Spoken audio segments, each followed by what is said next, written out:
Hello and welcome to a long overdue update from the papare.com on the first round of the schools championship, the Schools League, which has seen the end of the first stage of group matches. Now we cross over and the teams who finished in the top four of their group play the other teams who finished in the top four of their own group. So Group A plays Group B. It's going to be interesting. But let me tell you first about what happened in the first round of the league championship. First place, we have Isipatana College leading with an unbeaten 26.5 points. Kingswood and St. Peter's, because of their draw in the first match of the season, end up on 24.5 points each. They are in second and third. Kingswood in second, Peters in third. Then we've got Trinity and Science College, who've lost 1 and 2 matches each. And we've got Royal, St. Thomas's and St. Joseph's bringing up the rear in 6th, 7th and 8th place in that top half. So we are going to be seeing some interesting matches coming up. We'll get to that in just a moment, but we've not seen a lot of action in the last 2 weeks. In this week, we had the Blase Trophy between Kingswood and Wesley College being played here at this very grounds at CRNFC, and Kingswood easy winners in the end, 41 points to 22. Wesley once again staged a sort of a comeback in the latter half of the game, but they were unable to make too much of an impression on an impressive first half performance by this Kingswood team. And they seem to be the dark horses for the league this time. The match between Kingswood and Isipatana is going to be really interesting, especially because Kingswood are going to be hosting Isipatana up in Bogambara, and that's going to be a very, very tough ask for Isipatana. I see this Isipatana team not doing as well in the second half of the league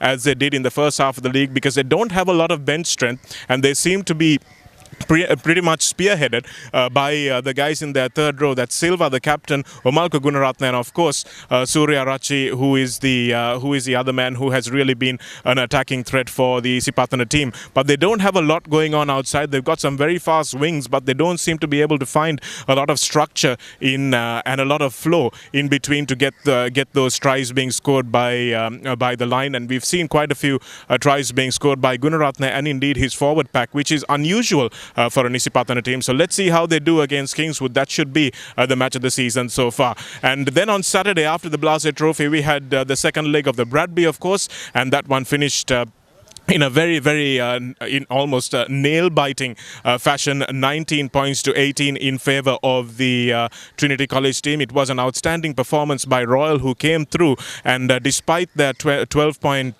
deficit in the first half of the Bradby, indeed, that's the first leg, they did well to come back, and it was a plucky performance from them. They had a much better understanding of how to play against a strong Trinity side, and they did very well to attack the back three. They attacked them well with the high balls. Asok was getting much better service from his forwards this time around. He was using it intelligently, and a lot of pressure on the back three, and Sheikh, Girahagama and Sasmin were not up to it, and Trinity conceded quite a bit in that first half, and it was a 6-3 lead at the end of the first half. That was never going to be enough, because it was a strong win that was at the back of the Trinity College team, and as a result of that, they needed to put on about 5 or 10 more points on the board at that stage, but that wasn't going to happen because they attacked Sasmin, they attacked Girahagama, and they attacked Sanchana Sheikh, and they weren't living up to that, and that was why at the end of the first half it was only 6 points to 3, and that was not going to be enough of a deficit because Trinity College had such a strong headwind. And when Royal got that headwind, wind behind them,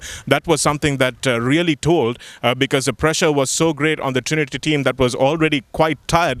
They managed to only get one try on the board through Isuru Rangala, an outstanding try, I must add. Tarindra Rathwat, a great vision to see Rangala and a couple of wingers outside him, and he managed to touch down, and that was a try that really broke the resistance of Royal. Without that try, I think they probably would have ended up winning the game. And it was 19 points to 18, the last kick of the game, a high pressure game that Trinity managed to win both legs of the Bradby for the first time in a couple of years, although they have won 4 in a row now. And that was a good performance by the Royal pack, who also scored 2 tries, and that's what Royal's strength has been in the last couple of years. They've been able to score tries through that rolling maul. They did so again twice in this match, and that was how they managed to breach the Trinity defense. So an outstanding display of gritty rugby. It wasn't fast, expansive rugby. It wasn't even as entertaining as the first leg was. But as a result of that, they managed to come through to a very close game, and that was what was good about this Bradby. Although the fare of rugby on offer was really not something that you would want to write home about. I think Trinity and Royal both will be quite disappointed with the standard of rugby that was dished out, especially in the second leg. Trinity were expected to to run through Royal, but they didn't manage to do anything of the sort, and that would greatly disappoint them. And although they will be happy to have won the leg even by that 1-point margin. So looking ahead, we've got some interesting matches coming up. Definitely, that's going to be St. Thomas's versus Isipatana, this time at Havelock Park under lights. And we've got Royal College who will be playing St. Peter's, that's on Saturday. And Kingswood taking on St. Joseph's, and Trinity taking on Science College. Two of those games in Kandy and two of those games in Colombo. So going to be a very interesting weekend when we come up to the top teams playing each other. Look out for those games between Isipatana, Peters and Kingswood. And you never know, the Royal Thomian also might really go down to the wire, so let's wait and see how that one pans out. So that's what we've got to look forward to. That's what we've seen on the Singer Schools Rugby League and indeed the second leg of the Bradby. Looking forward to what's going to be a cracking weekend of matches coming up. Keep it locked to the papare.com and we'll share the passion with you.